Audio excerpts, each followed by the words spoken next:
Halo guys, jadi hari ini aku mau review alat gambar yang selalu aku pakai dan menurutku penting banget karena dengan satu benda ini gambar kita bisa jadi lebih realistis. Yang tadinya kayak gini jadi kayak gini. Ya, benda ini adalah penghapus uli.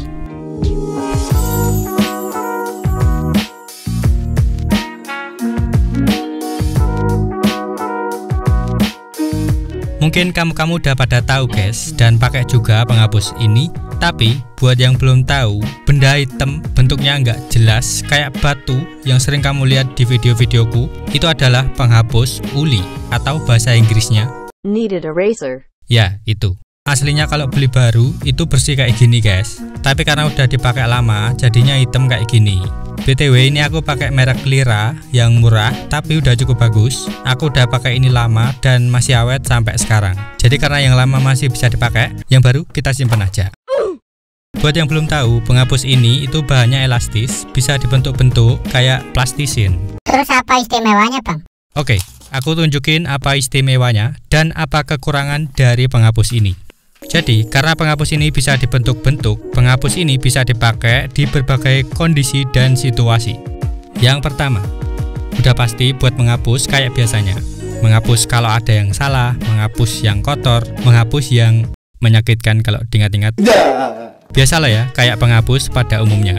Tapi bedanya, penghapus ini nggak meninggalkan kotoran atau bekas hapusan sama sekali. Nggak kayak penghapus biasa. Itu karena bahan penghapus ini elastis dan agak lengket-lengket gitu. Aku nggak tahu bahannya apa. Jadi kotoran yang dihapus bakal nempel ke penghapusnya. Makanya penghapus uli ini lama-kelamaan jadi hitam dan kotor. Tapi penghapus uli ini lebih awet karena bahannya yang elastis itu tadi nggak tergerus kalau dipakai buat menghapus. Nggak kayak penghapus biasa yang tergerus tiap dipakai menghapus. Jadi lama-kelamaan penghapusnya mengecil. Yang kedua, karena bisa dibentuk-bentuk, jadi bisa menghapus bagian-bagian yang sempit. Tinggal dibentuk pipi, terus tinggal dipakai buat mengebersihin tepi-tepian gambar, buat ngerapin ujung-ujung rambut juga bisa. Nice. Yang ketiga, yang bisa bikin gambarmu lebih realistis. Ya, buat bikin highlight di hidung, highlight di bibir, highlight rambut, bisa juga sebenarnya, tapi agak susah kalau udah terlanjur pekat arsiran rambutnya. Jadi aku saranin bikin highlightnya dari awal.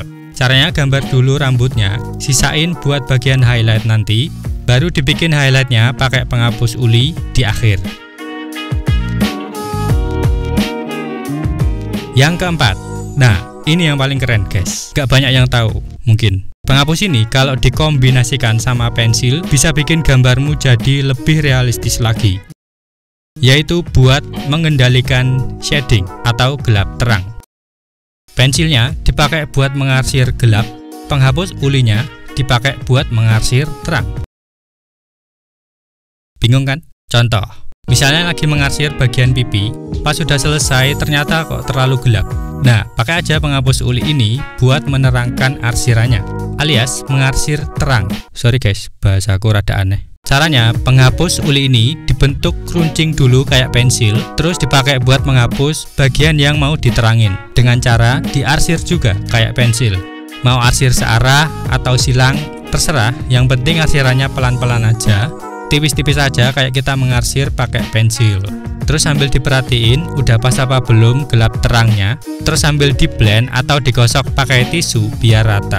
Intinya kalau kurang terang, terangin pakai penghapus uli. Kalau kurang gelap, gelapin pakai pensil. Caranya sama-sama diarsir. Jadi bisa mempermudah kita pada saat proses men-shading. Oke, sekarang kekurangan penghapus uli dibandingkan penghapus biasa. Yang pertama, penghapus uli nggak bisa dipakai buat menghapus bersih 100% kayak penghapus biasa.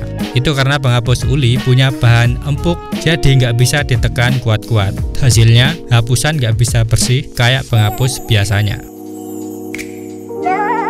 Kedua, penghapus uli gampang kotor, alias semua kotoran bisa nempel.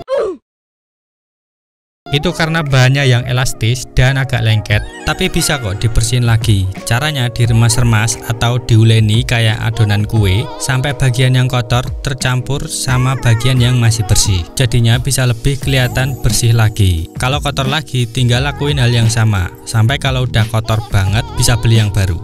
Hemat kan?